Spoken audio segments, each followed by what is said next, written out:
Olá, seja muito bem-vindo ou bem-vinda ao Portas Abertas. Hoje é terça-feira, 13 de novembro de 2024. Eu sou Natália Costeira. E eu sou Sérgio Esteves. E esses são os destaques do dia do mercado imobiliário. Caixa registra lucro no terceiro TRI, mas funding do setor imobiliário preocupa. Campo Grande tem imóveis mais caros do que cidades litorâneas. Reforma tributária coloca em risco o investimento em imóveis para locação, apontam advogados. Reorganização impacta resultados trimestrais da Iven. Caixa registra lucro no terceiro trimestre, mas funding do setor imobiliário preocupa. A Caixa Econômica Federal obteve um lucro líquido recorrente de 3,263 bilhões de reais no terceiro trimestre de 2024. As informações são do Valor Econômico. O montante representa uma queda de 0,7% em relação ao trimestre anterior e um aumento de 0,7% na comparação com o mesmo período de 2023. A carteira de crédito do banco atingiu 1,209 trilhão de reais em setembro, com um crescimento de 3% no trimestre e 10,8% em um ano.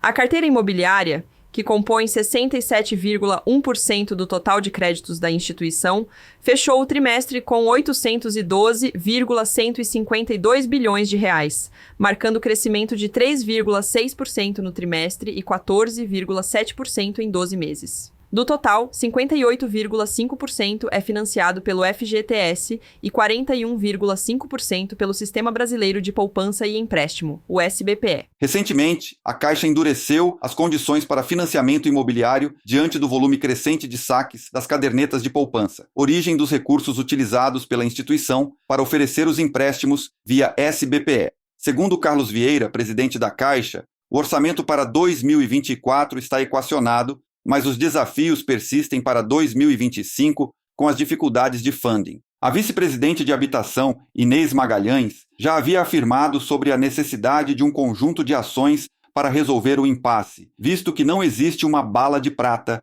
para a questão do funding. As projeções da Caixa para 2024 incluem um aumento de 7% a 11% na carteira de crédito total, com avanços nos segmentos de habitação e infraestrutura. Segundo a instituição, a inadimplência no crédito imobiliário caiu para 1,42% em setembro, enquanto no agronegócio subiu para 3,35%.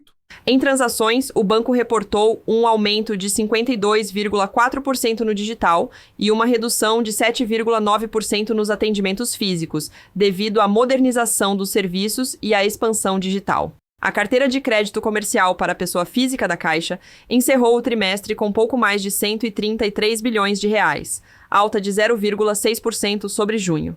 Já a de pessoa jurídica subiu 2,1%, totalizando quase 99 bilhões de reais. Campo Grande tem imóveis mais caros do que cidades litorâneas.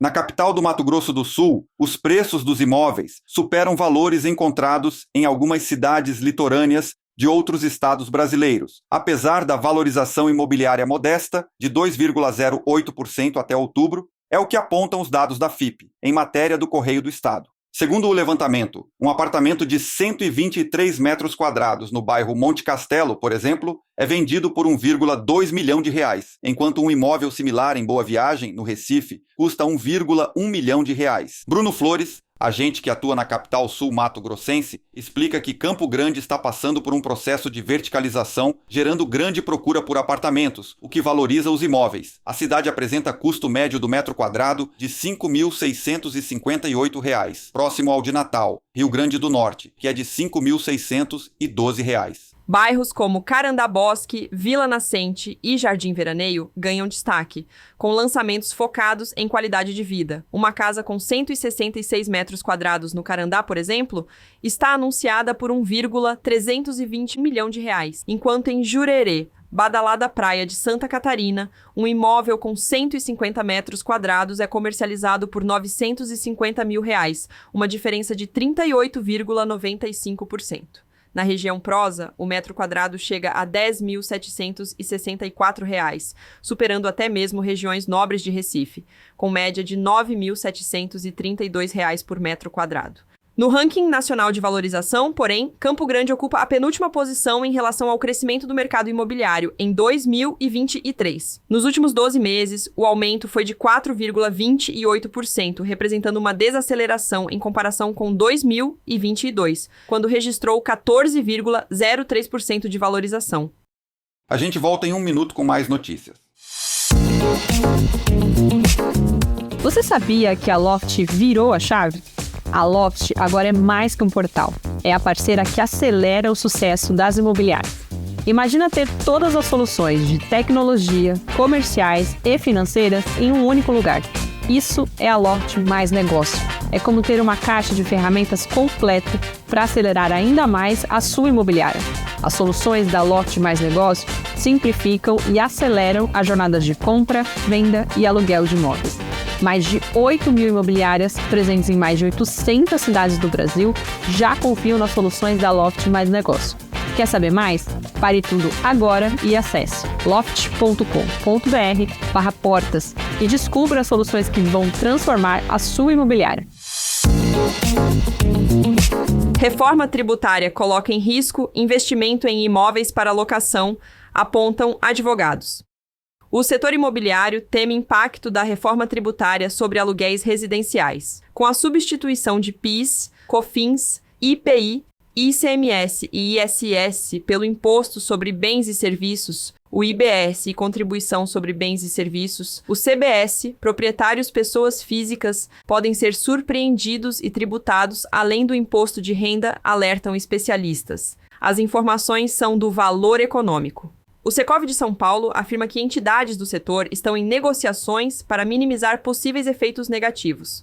No texto atual, já foi conquistado um redutor de 60% na alíquota base do IBS e CBS, que está em 26,5%. Rodrigo Dias, do escritório VBD Advogados, calcula que seria necessário um redutor de 80% para manter a carga atual de impostos. De acordo com o advogado, com tributação próxima de 20%, o investidor pode questionar se vale comprar apartamento para alugar. A preocupação central é que a nova legislação permita interpretar que pessoas físicas que alugam imóveis possam ser tributadas, especialmente se tiverem múltiplas propriedades ou aluguéis expressivos. Aposentados que dependem da renda de aluguéis são um grupo particularmente vulnerável. A advogada Moira Regina de Toledo, da Lelo, ressalta que o texto permite interpretações que podem incluir pessoas físicas no novo regime tributário, caso atuem de forma preponderante em atividades econômicas. O alerta segue o entendimento de outros advogados, que apontam termos vagos no texto da reforma, que geram dúvidas, especialmente para proprietários com poucos imóveis.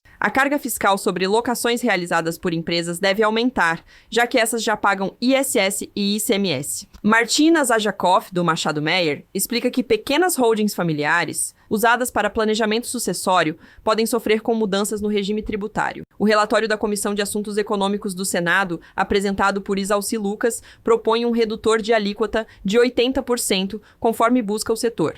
Contudo, a aprovação ainda está em negociação.